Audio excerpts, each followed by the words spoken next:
दोस्तों, आज पेश है शैतान की नानी। एक और चित्र है।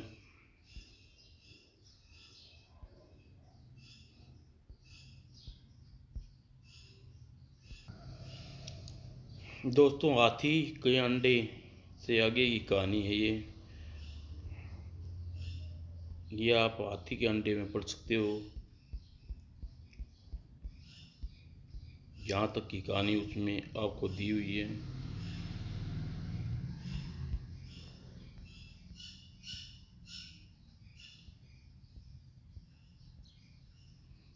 चलो दोस्तों, आगे की कहानी शुरू करते हैं। कुछ देर बाद माया माया नगरी और उसके वासी। पहले मालिक को होश में लाऊं, उसके बाद अंडे की तलाश में मैं जाऊंगा। और पहले लिपटे सा अपने बोने रूप में धारण किया। उसके बाद वस्त्र में एक फूल निकाल कर विक्रम सिंह की नाक के आगे कर दिया। ओ लिपटे सा, तुम हमें इस समय कहाँ हैं और मुझे क्या हुआ था? आप सुरंग में बेहोश हो गए थे मालिक, और आप लोग इस समय पाताल लोक में हैं। मालिक, मनुष्य के रूप में आपको इस नगरी में प्रवेश करना उचित नहीं होगा, अतः हम पक्षी का रूप धारण करके नगरी में प्रवेश करेंगे। आइए मेरे साथ, हाथ थाम लीजिए। और विक्रम सिंह ने जैसे लिपटे सा का हाथ थामा, वह हंस के रूप में परिवर्तन हो गए। मालिक, यहाँ हम सीधे भवन में कूच करेंगे और मायावी अंडे की रखवाली कर रहा होगा। आप मेरे पीछे आइए। और अगले ही पल हंस विक्रम सिंह के पीछे उड़ा। कुछ देर बाद यह है वह भवन जिसमें हाथी का अंडा रखा है। हम उस खिड़की के रास्ते भवन में प्रवेश होंगे। और ची ची ची ची ची जैसे ही भीतर प्रवेश हुए, ओ लगता है मायावी हाथी ने हमारे आगमन का पता चल गया ही। ची ची ची तभी सावधान मालिक, दुश्मन ने हमारा स्वागत करने पहुंच गया, और लेकिन इस अवस्था में उससे मुकाबला नहीं कर पाएंगे। आइए नीचे उतर जाइए, हम अपना असली रूप में आ जाते हैं। और फर्श पर उतरने पर दोनों असली रूप में आ गए। सावधान रहिए मालिक, पक्षी मायावी है। खचाक, फर्श पर गिरते ही पक्षी तड़प कर राक्षस में बदल गया। अब अब चोर, अबे चोर भाई गिरगिट, तू कहाँ है? और फिर वह पक्षी मृत होकर फर्श पर गिरा। वह एक भयानक राक्षस के रूप में परिवर्तन हो गया। देखो मालिक, राक्षस, मायावी राक्षस।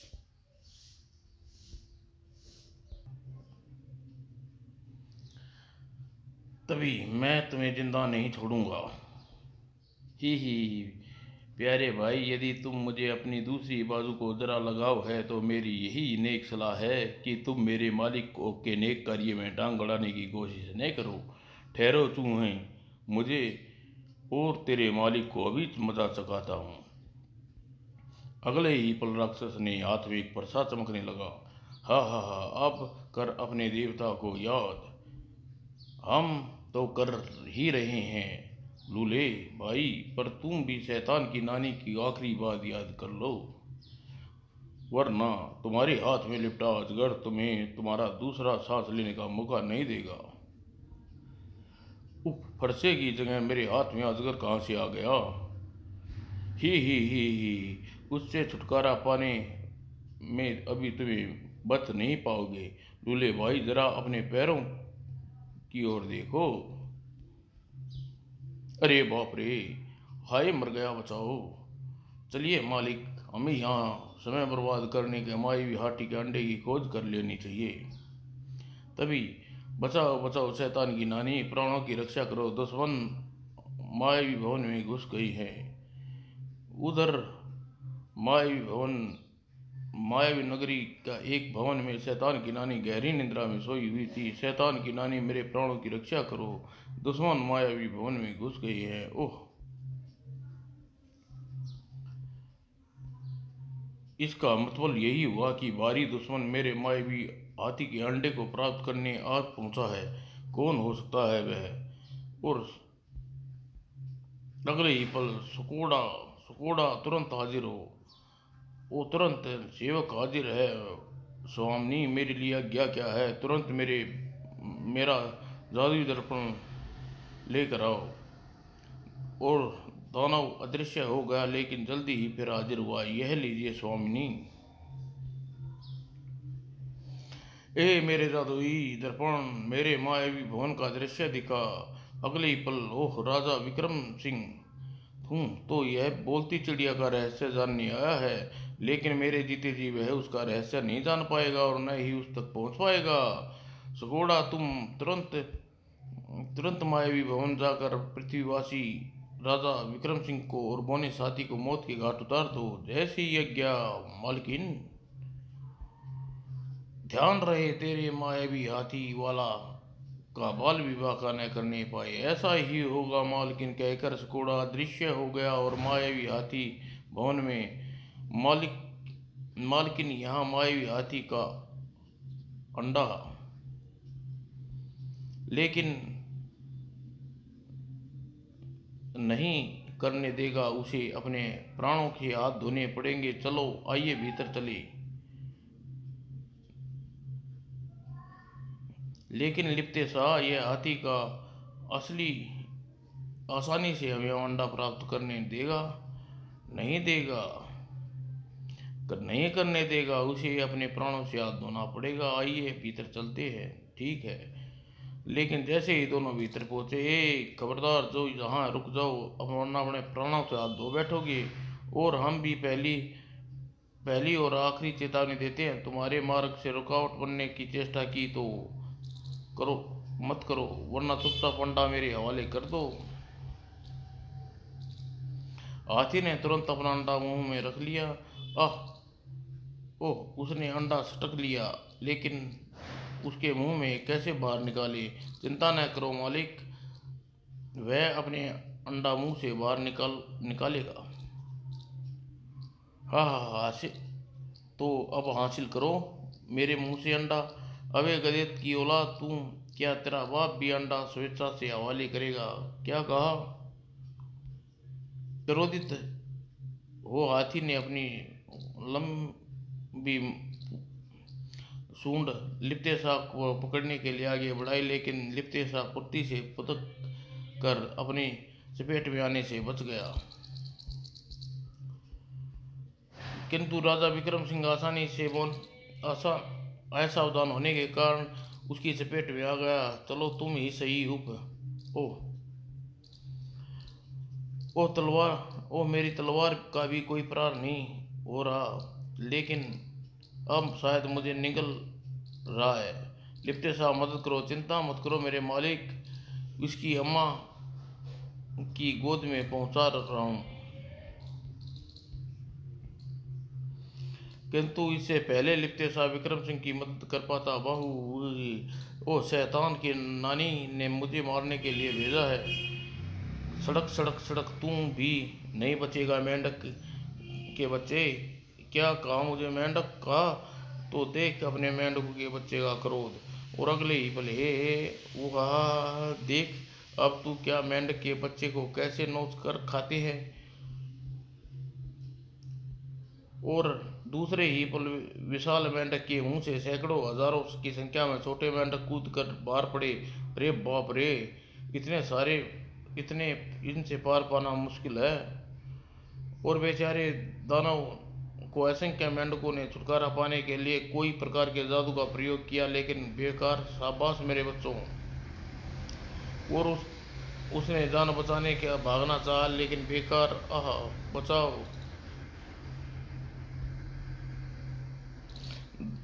मेंढक दानव का कुछ देर में ही सपाचट कर गए। ही लिपटे शाह, जल्दी मेरी मदद करो। ओह ए जोरू के गुलाम, अपनी भलाई चाहता है तो छोड़ दे मेरे मालिक को, वरना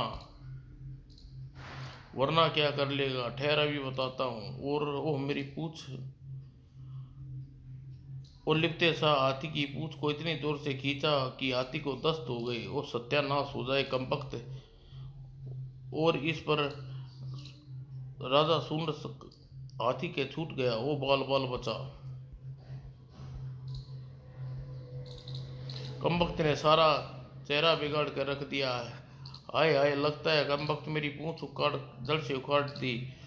अरे मोटू, अरे मूर्ख मोटू, अब तू तेरी भलाई इसी में है। तू अंडा मुंह से उगल दे, वरना तेरी हालत विदानों जैसी होगी। हरगिज नहीं, हरगिज नहीं। तो ठीक है। चख बेकूफी का मजा कहने के साथ ही लिप्तेसा ने अपनी हवा हाथ में घुमाया और तुरंत ही हजारों छोटे बोने प्रकट हुए। मेरे साथियों, तुम सब मिलकर ही मोटे हाथी को कुदाओ और हंसते हंसते इसका दम न निकल जाए। जो आज्ञा।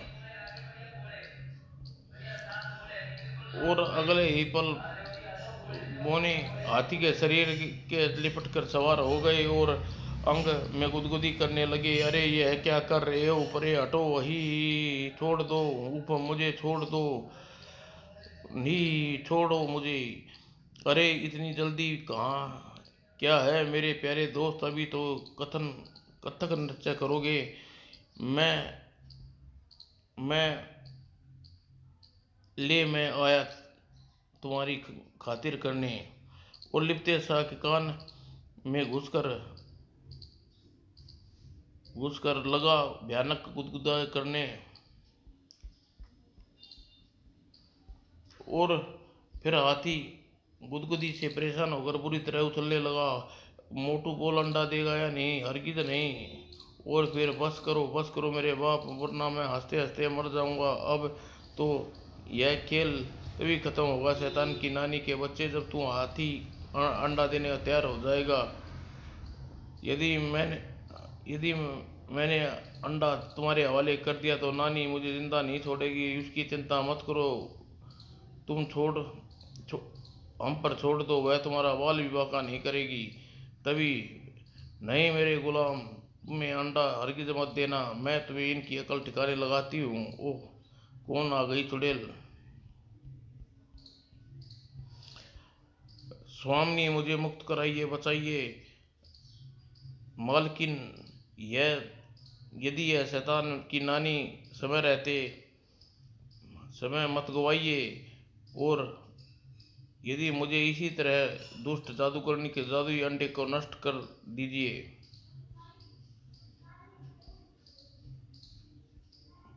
अरे मूर्ख, पहले मैं तेरे मालिक राजा को ही खत्म कर दूंगी। ले बच विक्रम सिंह। और जल्दी मैंने कुछ नहीं किया तो विक्रम सिंह मारा जाएगा। अगले ही पल विक्रम सिंह की तलवार का वार जादुई डंडे पर किया। कड़ाक। इससे पहले जादुई डंडा राजा विक्रम सिंह तक पहुंच पाता, लिप्टे शाह ने की ओर बढ़ गया। ये अनेक शक्तियों के स्वामी जादुई डंडे, मेरी तुमसे प्रार्थना है कि मायावी हाथी का अंत कर दे। और तलवार टुकड़े टुकड़े हो गई। परंतु जादुई डंडे को अपना रुख बदला और मायावी हाथी की ओर बढ़ने लगा। नहीं, वो मेरी शक्ति, यह तू अपने स्वामी की अवज्ञा कर रही है, करने जा रही है। हाँ, अब तुम्हारा विनाश निकट है शैतान की नानी। शैतान की नानी, मेरी रक्षा कर। लेकिन इससे पहले कि शैतान की नानी कुछ कर पाती, तुरंत हाथी मृत होकर लुढ़क गया। मालकिन, जल्दी से मेरे मुंह से अंडा निकाल लीजिए। नहीं। क्रोधित शैतान की नानी लाली लिपटे शाह पर और बढ़ गई। अब मैं तुझे जिंदा नहीं छोड़ूंगी और कच्चा चबा जाऊंगी। और इससे पहले लिपटे शाह अपने बचाव में कोई उपाय कर पाता, शैतान की नानी विशाल मकड़ी का रूप धारण कर लिया और लिपटे शाह को दबोच लिया। जल्दी अंडा हासिल कीजिए। मैं जादूगरनी का मुकाबला करने में असमर्थ हूँ। मेरी शक्तियाँ इसके आगे असमर्थ है। बस एक क्षण ही सिर दी। राजन, अड्डा मेरे हवाले कर दो, वरना मैं तुम्हारे सेवक की बोटियां उधेड़ दूंगी। और विक्रम सिंह ने जैसे ही फर्श पर पटकना चाहा। नहीं राजन, ऐसा गजब मत करना। नहीं मालिक, आप इसकी धमकी पर मत आइए। अंडे को फोड़ दीजिए, यह समाप्त हो जाएगी। नहीं नहीं, ऐसा गजब मत करना, यदि मैं मर गई तो तुम भी बोलती चिड़िया का इतिहास न जान पाओगी। ओह, कह तो ठीक, यह ठीक रही है। फिर कुछ सोचने के बाद, शैतान सुनो शैतान की नानी, यदि तुम जीना चाहती हो तो मेरे सेवक को छोड़ दे, मुझे मंजूर है। और मकड़ी लिपटे शाह को मुक्त कर कर असली रूप में आ गई। अब तुम बोलती चिड़िया के बारे में बताओ। नहीं राजन, पहले तुम मुझे यह तुम्हें कुछ बताने में असमर्थ हूँ। तो ठीक है, मैं अंडा फोड़ देता हूँ। नहीं ठहरो राजन, मैं बताती हूँ चिड़िया के बारे में, बताने के लिए तैयार हूँ। बताओ। बोलती चिड़िया एक ऐसे अभिश्रापित देवी है, और वह यहाँ से दक्षिण के काले पहाड़ के भीतर रहती है। तुरंत सभी शैतानों की नानी अपनी बात अधूरी कर पाई थी कि बोलती चिड़िया वहाँ प्रकट हुई। राजन, यह दुष्ट जादूगरनी की बातों में मत आओ। वह यहाँ तुम्हें भेज रही है, उसका तांत्रिक भाई रहता है, और तुम्हें वहाँ भेजकर तुम्हें मौत की घाट उतारना चाहती है। क्योंकि तुम अंडे पर तुम्हारा अधिकार होने के कारण वह तमाम शक्तियाँ तुम्हारे गुलाम बन गई है। अतः तुम अतः तुम नरमुंड अंडे को फोड़ दो, इससे यह मर जाएगी, और इसका भाई बीज के साथ पाताल लोक के वासियों को नरकीय जीवन से छुटकारा मिल जाएगा, और अपने असली रूप में आ जाएगी। नहीं राजन, इसकी बात में मत आओ, यह झूठ बोल रही है। तुम इसे तुरंत मार डालो, वरना यह तुम्हें खत्म कर देगी। राजन, मुझे मारने की मूर्खता मत करना। यदि मैं मर गई तो फिर तुम्हारा यहाँ बंद बचकर निकलना मुश्किल हो जाएगा। मेरी समझ में कुछ नहीं आ रहा, किसकी बात मानूं और किसकी नहीं, लेकिन मेरी समझ में सब कुछ आ गया मालिक। आप बोलती चिड़िया की बात मानिए और अंडे को फोड़ दीजिए। नहीं, मैं तुम्हें ऐसा हरगिज नहीं करने दूंगी। लाओ अंडा मेरे हवाले कर दो। मालिक, जल्दी अंडा फोड़ दीजिए। और इससे पहले शैतान की नानी अंडे को हासिल कर पाती, राजा विक्रम सिंह ने अंडे फरस को पटक मारा, और अंडा फूटते ही शैतान की नानी चीख से सारा पाताल गूंज उठा, और पलक झपकते ही शैतान की नानी जलकर धुएं में परिवर्तन हो गई, और देखते देखते धुआं साफ हो गया। और धुएं के साफ होते ही राजा और विक्रम सिंह और पितेलोक को बोलती चिड़िया के स्थान पर अद्भुत सुंदरी खड़ी थी। राजा विक्रम सिंह, नागरानी का अभिवादन स्वीकार करो। नागरानी, आप कौन है देवी, और यह चक्कर क्या है, हमें साफ साफ बताइए। सुनिए राजन, मैं नागलोक की रानी हेमवती हूँ। मैं वर्षों पहले शैतान की नानी ने कई बार हमारे लोक पर आक्रमण करके अपना राज कायम करने की कोशिश की, लेकिन हर बार मुंह की खानी पड़ती। लेकिन बार बार आक्रमण कर देखते हुए मैंने मायावी नगरी पर आक्रमण कर दिया, और हमेशा हमेशा के लिए दुश्मन का सफाया हो जाए। लेकिन इस युद्ध में न केवल मेरे तमाम सैनिक मारे गए या पकड़े गए,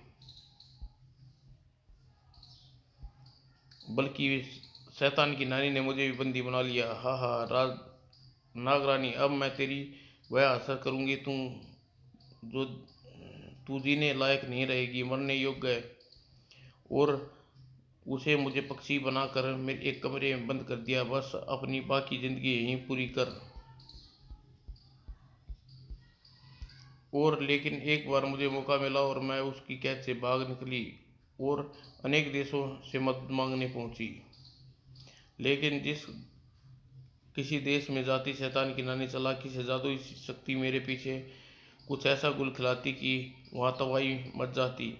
इस कारण लोग मुझे अशुभ समझने लगे और मुझे मारने की कोशिश करने लगे। साथ यह उपाय करने लगे कि मैं उनके राज्य में प्रवेश न कर पाऊँ, और यही शैतान की नानी चाहती थी। लेकिन मैं भी इस कोशिश में लगी रहती कि कोई बहादुर इंसान मेरी खोज में निकले और मेरी असलियत जानकर शैतान की नानी का खात्मा कर दे। अतः मैंने अनेक प्रयास से यह संभव हो गया कि शैतान की नानी अपनी दुष्टता की सजा पा गई। किंतु जिस राक्षस ने हमें मायावी नगरी के मार्ग का पता बताया था उसने तो हमें कुछ और ही बात बताई थी। मैं समझ गई वह भी शैतान की नानी का एक दुष्ट सेवक था, किंतु आज वह भी मेरे हाथों मरेगा।